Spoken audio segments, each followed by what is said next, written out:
Channel housewife moon.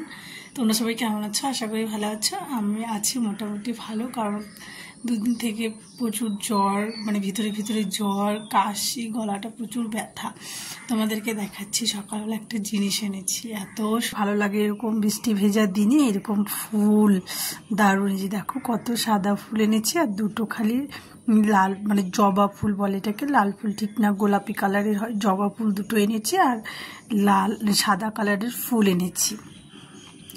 দারুণ সুন্দর, সকাল সকাল একটা ভীষণ ভালো জিনিস ঠাকুরকে পুজো দেওয়ার জন্য। আমার তো ভীষণ ভালো লাগে, কি সুন্দর গাছে ভেজা ভেজা গাছ, তার মধ্যে ফুল, দারুণ একটা ব্যাপার। দেখো আজকে ফুল দিয়ে দিনটাকে শুরু করছি।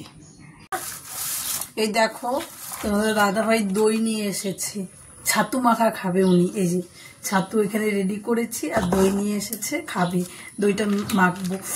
এত বরফ হয়ে আছে কি বলবো, এটা এখন আমি কিভাবে এটাকে আমি বানাবো বলো তো, কিভাবে এটাকে আমি ভাঙবো।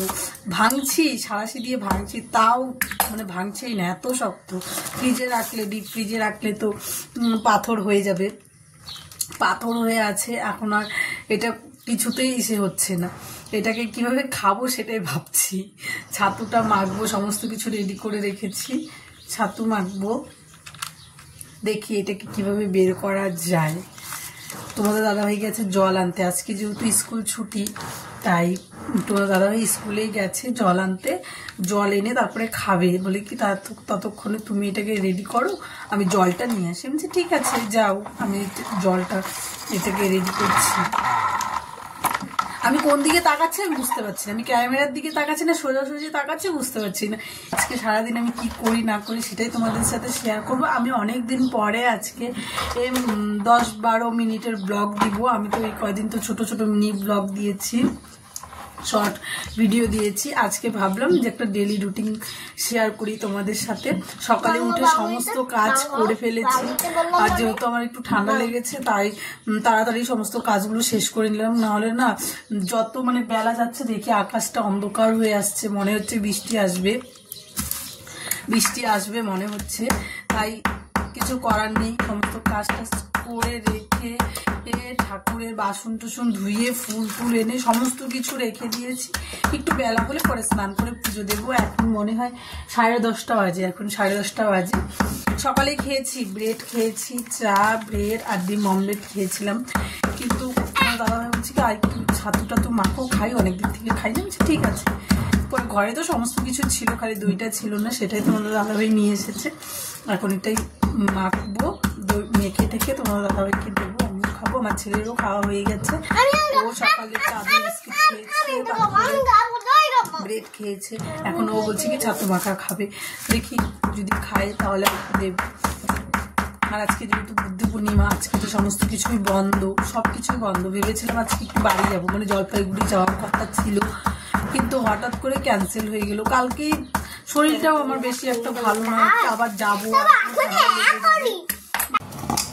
অনেক যুদ্ধ করার পরে দইটাকে কোনো মতো গলিয়েছি, গলিয়ে এই যে এখন ছাতু মাখা হয়ে গেছে। এই যে ছাতু মাখা প্রায় কমপ্লিট, ছাতু মাখা প্রায় কমপ্লিট। এখন একটা তোমাদের দাদাভাইকে দেবো, নিজেও অল্প খাবো, বেশি খাবো না, কারণ আমার একটা বেশি একটা খিদে নেই, অল্প খাবো। তোমাদের দাদাভাইকে দিই।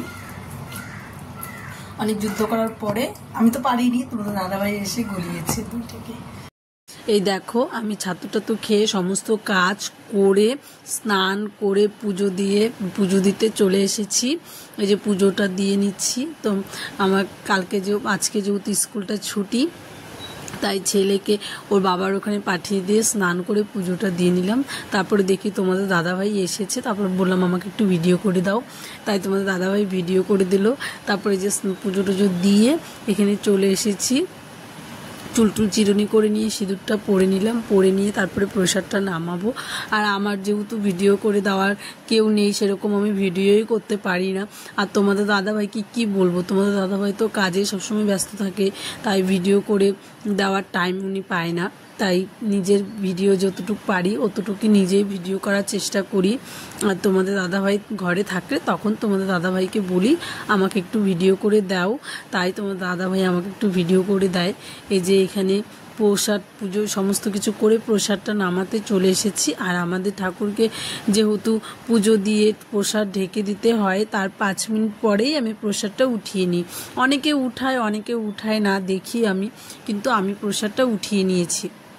প্রসাদটা রেখে দিলে না পিঁপড়ে উঠে যাবে, তাই প্রসাদটা উঠিয়ে নিলাম। নিয়ে তারপরে এই যে ছেলেকে স্নান করিয়ে নিয়ে এসেছি। আমি বলেছি এখন প্রায় 12:30 বেজে গেছে, 12:30 পৌনে 1 বাজে।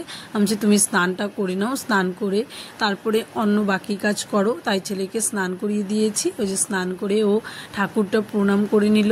তারপরে ওই যে ওখানে আছে ওর দাদু ভাই দাদাই, দুজনকে প্রণাম করে নিল। ওটা ওর রোজকার ডিউটি, সকাল সন্ধ্যা আর দুপুরে স্নানের পরে ওটা ওর রোজ ডিউটি ও করবে। তারপরে যে স্নান প্রণাম সেরে এই যে এখন এসে প্রসাদটা খেয়ে নিয়ে তারপরে আমরা দুপুরে খাওয়া দাওয়া করে একটু বেরোচ্ছিলাম আর কি। তোমাদেরকে খাওয়া দাওয়াটা সেটা দেখাতে পারিনি। এই যে এখন আমরা রেডি হয়ে বেরিয়ে গেছি। আমরা যাচ্ছি হলো আজকে যেহেতু বুদ্ধ পূর্ণিমা, তাই গুম্ফা মন্দিরে যাচ্ছিলাম আমরা। এটা গুলমাতেই হয় মন্দির, ভীষণ বড় মন্দির। আমি এই প্রথম আজকে ভেতরে গেলাম। এর আগে 2 বার গিয়েছি, কিন্তু ভেতরে যেতে পারিনি, বাইরে পিছন সাইডে দেখে চলে এসেছিলাম। তাই আজকে ভাবলাম যাই ঘুরে আসি, যেহেতু আজকে স্কুলও ছুটি আছে আর মন্দিরে যেহেতু আজকে প্রোগ্রামও আছে, বেশ ভালোই হবে গেলে। তাই গিয়েছিলাম। এই যে টোটো নিয়ে গিয়েছি। আর কি বলবো, এমন টোটোতে উঠেছি, ওনারা আমাদেরকে জিজ্ঞাসা করছে আচ্ছা গুম্ফা মন্দিরটা কোথায়। আমি বলছি দাদা আপনি চেনেন না? বলে কি না। আমি বলছি কি আমরাও তো চিনি না, আমরাও এখানে নতুন। তাই আর কি বলবো। তারপরে যে টোটোওয়ালা সবাইকে বলতে নিয়ে গেল, নদীর পাড়ে নামিয়ে দিয়েছে। যেহেতু নদীর ওপারে যেতে হয়, তাই এত বড় নদী পার হয়ে হেঁটে অনেক দূর হেঁটে এসেছি। শেষ পর্যন্ত এই যে এসেছি, কিন্তু তাও অনেকটা দূরে। এই যে পেছন সাইড, এটা পেছন সাইড দিয়ে আমরা হেঁটে যাচ্ছি আর কি। বৃষ্টিও পড়ছিল জানো, গুড়ি করে বৃষ্টিও পড়ছিল। আর আমার ছেলে ছাতার নিচে, উনি আসবেই না, ওনাকে বলছি উনি আসবে না। যে বৃষ্টিও পড়ছিল, কি বলবো। আর জায়গাটা অনেক সুন্দর। তারপরে যে শেষমেশ আমরা পৌঁছে গেলাম। এটা একটা ফরেস্টের ভেতরে, বেশ ভালো। যে এখানে অনেক ছবি টবি ছিল, যেহেতু মন্দির খালি ঠাকুরেরই ছবি, ভীষণ ভালো। আমার তো খুব ভালো লেগেছে। কত লোক হয়েছে, এত ভিড়। আমরা প্রথমে ভেবেছিলাম মানে বাইরের থেকে দেখলে মনে হয় ছোট, কিন্তু ভিতরে অনেক বড়। তারপরে যেখানে আমরা সবাই ভিতরে ঢুকে পড়েছি। এমনি সময় বলে এইখানে একটা দিদি আছে, ওই দিদিটা বললো যে এমনি সময়, যে আমার আগে যাচ্ছে দিদি, উনি এখানেই থাকে। উনি বলেছিল যে এটা সবসময় মন্দিরটা খোলা থাকে না, বন্ধই থাকে। আজকে যেহেতু পুজো, তাই আমরা ভিতরে ঢুকতে পেরেছি, না হলে আমরাও ভিতরে ঢুকতে পারতাম না। তারপরে যে দেখো আমি মন্দিরের ভেতরে যাওয়ার আগে একটু প্রণাম করে নিলাম।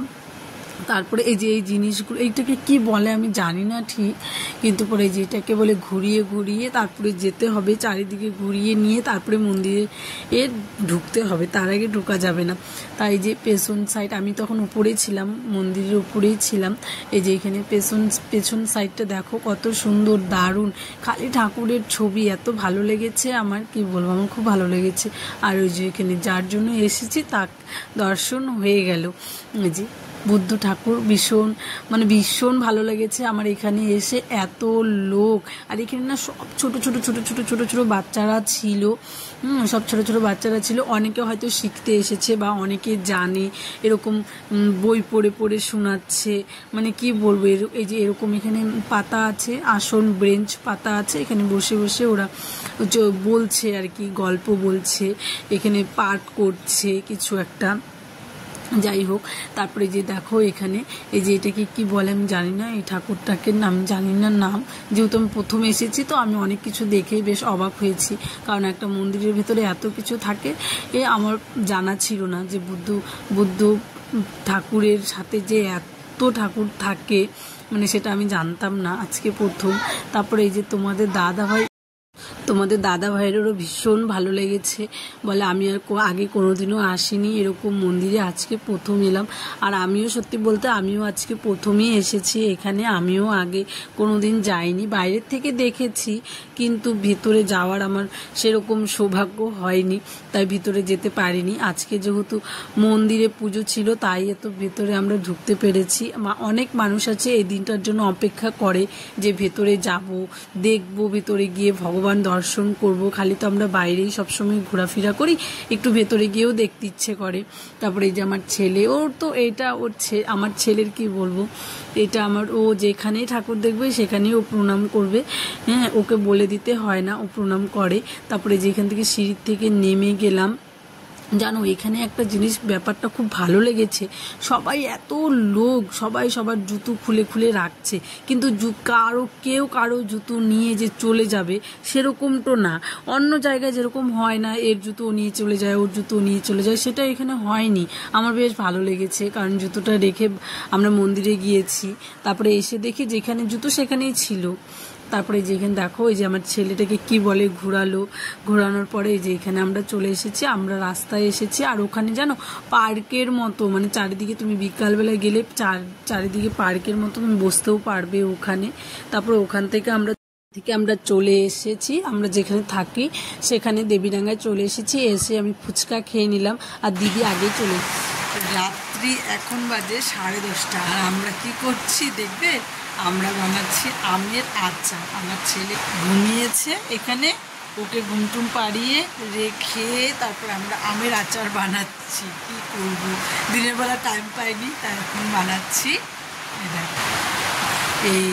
এই যে এখানে আমের আচার হচ্ছে, রাত্রিবেলা আমের আচার খাবো। আজকে খাবো না, আমি বানাচ্ছি। কালকে আমগুলো পেরে রাখা হয়েছিল, ভেবেছিলাম আজকে বানাবো দিনের বেলা, কিন্তু টাইম পাইনি তাই এখন বানানো হচ্ছে। বৃষ্টি পড়ছে বাইরে, এত জোরে বৃষ্টি, আর ঘরে আমরা বসে বসে আমের আচার বানাচ্ছি। হয়তো সাউন্ড একটু আস্তে শোনা যাবে, কিছু করার নেই, বৃষ্টি হচ্ছে, অনেক জোরে জোরে বৃষ্টি হচ্ছে। আর আমি এত জোরে কথাও বলতে পারছি না, কারণ গলার মধ্যে অনেক ব্যথা করছে, একটু কাশি হয়েছে। তাই আজকে সারাদিন কী করলাম, কোথায় গেলাম সেটা তো তোমরা দেখতেই পেলে। আশা করি ভিডিওটি ভালো লাগবে। ভালো লাগলে লাইক, কমেন্ট, শেয়ার, সাবস্ক্রাইব করে দিও। আবার আসছি নেক্সট কোনো ব্লগ নিয়ে। সবাই ভালো থাকো, টাটা।